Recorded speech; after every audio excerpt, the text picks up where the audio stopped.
Look at these tomatoes. I just picked them from my garden and they're gorgeous. I'm going to show you a great way to enjoy them.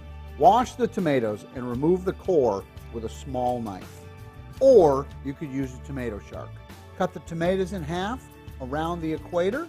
Squeeze the tomatoes so the seeds and some of the juice pop out. Place the tomatoes on a baking sheet with the insides facing up.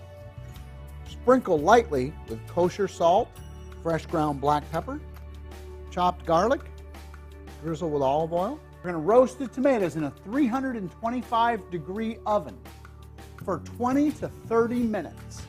While the tomatoes are roasting, we're going to make some French bread crostini. Slice the bread and arrange it on a baking pan. Brush the bread liberally with extra virgin olive oil. We're going to season with salt and pepper, grated parmesan cheese. Place the bread in the oven and bake with the tomatoes for about 10 minutes.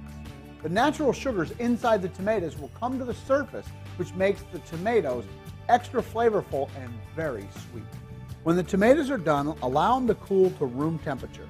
Then, top a piece of the crostini with a leaf of fresh basil and cut the tomato into chunks and place a chunk on top of the crostini.